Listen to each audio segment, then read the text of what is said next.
Welcome to Islamic Life Coach School Podcast. Apply tools that you learn in this podcast and your life will be unrecognizably successful. Now your host, Dr. Kamal Akhtar. Hello everyone. Peace and blessings be upon all of you. Today I want to talk to you guys about applied learning. And you must have heard the difference between active and passive learning, but all of that is different than applied learning. The concept that I created just to differentiate it from active and passive learning. So passive learning is note-taking, attending lectures, very different than active learning, which is actually about paying attention in those lectures. But then there's applied learning that involves elevating your thoughts and practicing new beliefs beyond the initial aha moments that you gain just from knowledge. Applied learning is active learning on steroids, and active learning is what you learn in a classroom, lectures, YouTube, books. Applied learning is what you use that remembered knowledge to apply to your life, just so you can improve it. So just to clarify, passive learning being physically present but not necessarily mentally present, active learning being present both physically and mentally, participating, taking notes, being on time, being attentive, and any of those learning methods could be sticky notes, reminders, accountability partners. Applied learning methods are practicing new belief systems in the very moment when it counts the most. So how I define applied learning is about practicing new beliefs at a time other than when the initial learning happened. So I myself am a robust active learner. I love the feeling that new knowledge gives me. But that dopamine hit doesn't translate into a life well lived. And that is the talent that I didn't acquire until recently. Elevating active learning to applied learning. And that is amazing. It's awesome. It's transformational. And I mean, where was this information all of my life? So this is what this podcast is about. Through the current educational system, most of us are very good at active learning and the informational fire hose that is available to us at our fingertips.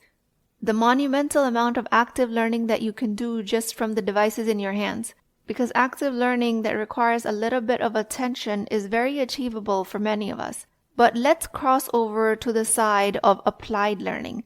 What are you supposed to do with the knowledge that you gain from active learning?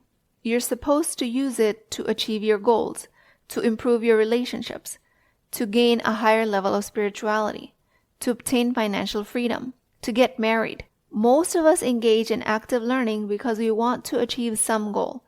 You're not going to pay for a degree, a course, and you're not going to invest in a self-help journey with your time if you don't have a goal or an outcome in mind that you want to achieve at the end of it. So we all engage in active learning, but I'm going to venture a guess that 90% of what we learn in active learning does not get translated into applied learning. And there are a lot of reasons for that, but today's podcast is about making applied learning easier. So that way we can all put our active learning to good use and maximize the return on that investment that we're putting in active learning. Applied learning goes beyond acquiring new knowledge. Yes, applied learning is slow. It's definitely slower than passive learning. And yes, it's slower than active learning, but slow is good. Active learning takes time. Applied learning takes even more time, but it's time well spent. Knowledge gained through applied learning is long-lasting, while active learning might create mental change, aha moments, feel-good sensations in your body, things that make sense, but it rarely creates a lifelong change. Slow and methodical leads to change that's applied learning. So it's slow but effective because the depth of learning is far more profound than both passive and active learning. The foundation of applied learning is the strength of knowledge. That knowledge includes insights that are shared by others, teachers, or your own life lessons, and it all comes from active learning experiences. So this by no means is an attempt to undermine the richness of knowledge acquired through active learning. This is only to show you how you can take the active learning process and escalate it to applied experiential learning. And when you do, how profoundly it affects your life. No matter how slow your brain thinks the progress is, or how minimal the change might seem, applied learning is the only thing that makes long-term change.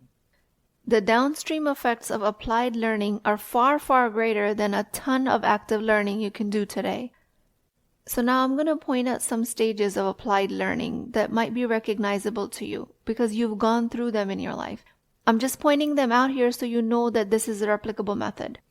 So applied learning stages are awareness, acquisition, euphoria, slump, questioning, and trial and error. These are the phases that will help you transition from understanding to implementation. And repeating these strategies in your life will make you an implementationalist. And it's a completely made-up word. An implementationalist is a person who championed the execution of learned strategies. She transforms theory into practice. So applied learning transcends the mere absorption of information. It demands application and the transmutation of acquired knowledge. It requires the transformation into tangible daily action. And to make that easy, I'm going to describe to you how that actually transpires. And during explanation of these stages, I'm going to give you an example of a person who's trying to be more organized. So the first one is awareness and interest, which initially you become aware of something you're interested in, such as a desire to be more organized, which sparks an interest in your quest of knowledge. So then you go to the next stage of acquisition and understanding.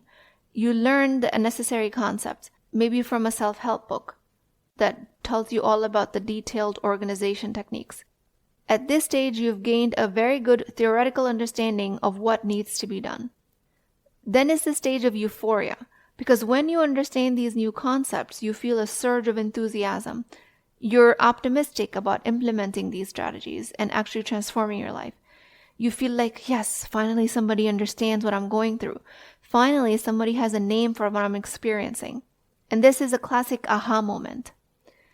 Then this euphoria stage is followed by the slump, because soon after the aha moment, reality sets in.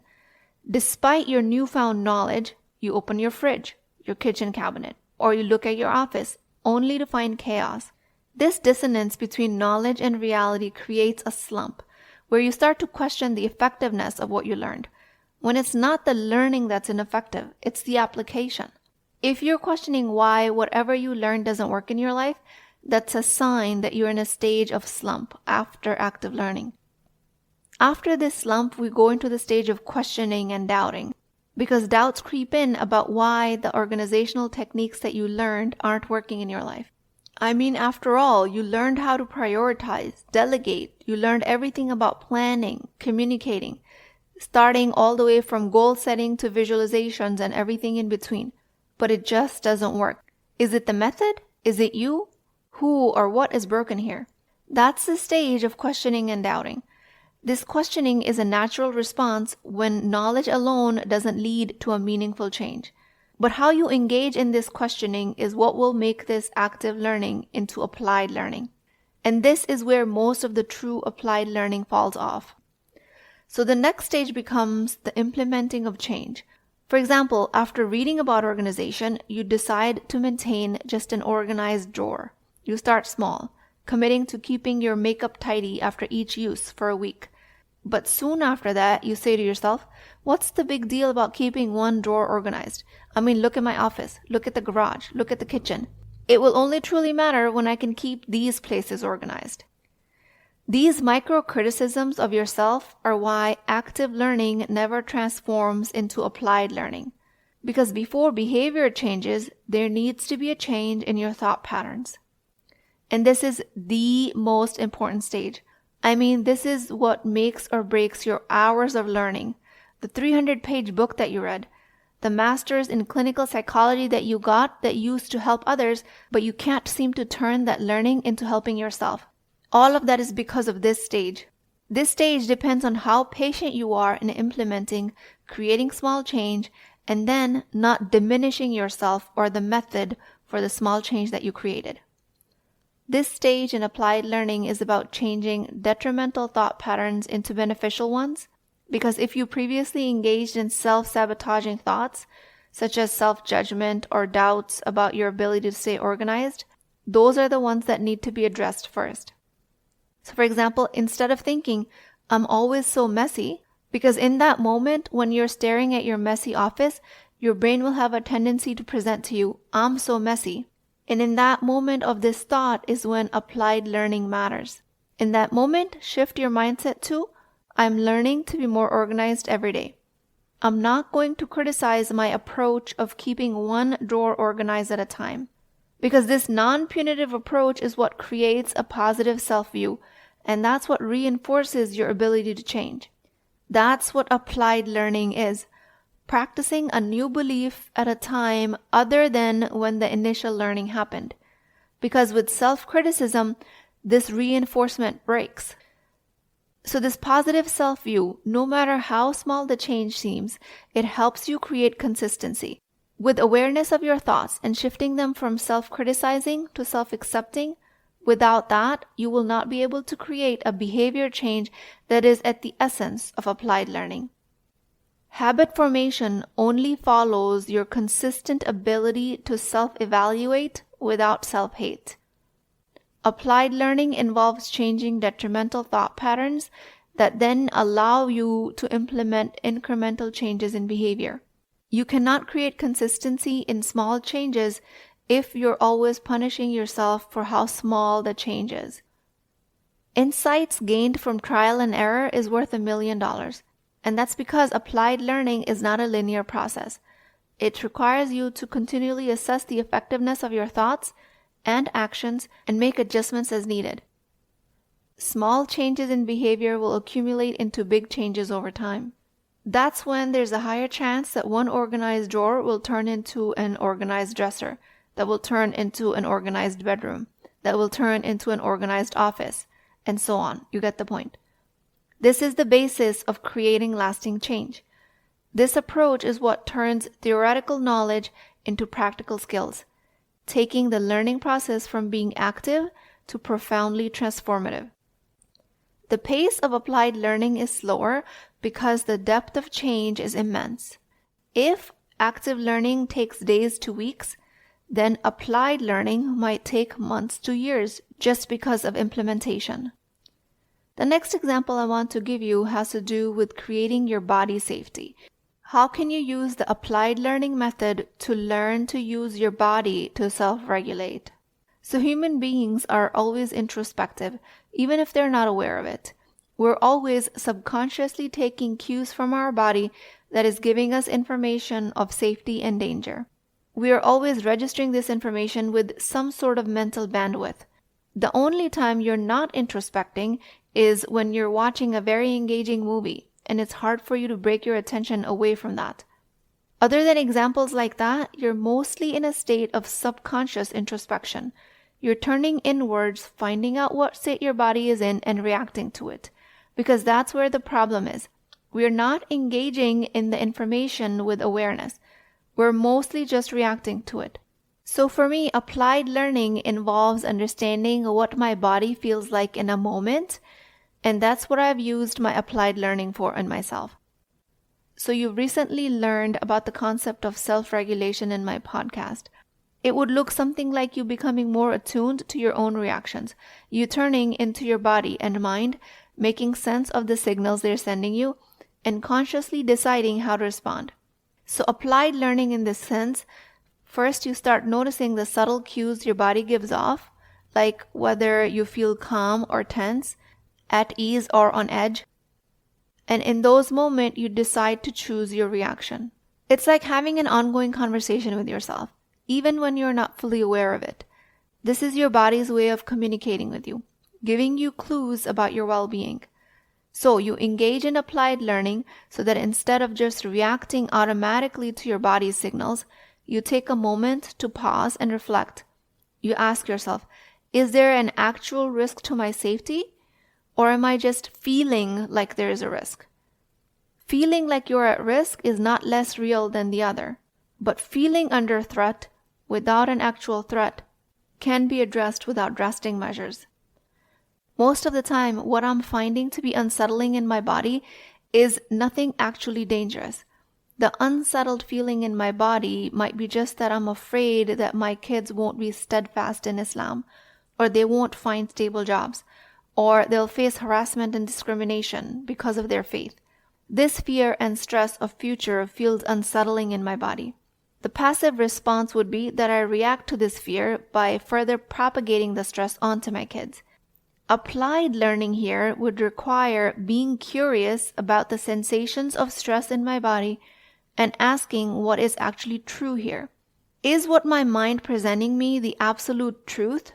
Or is my body just believing an unconscious fear? Is there something else I can choose to believe in that moment that will be more helpful? Practicing a new belief at a time other than when the initial learning happened.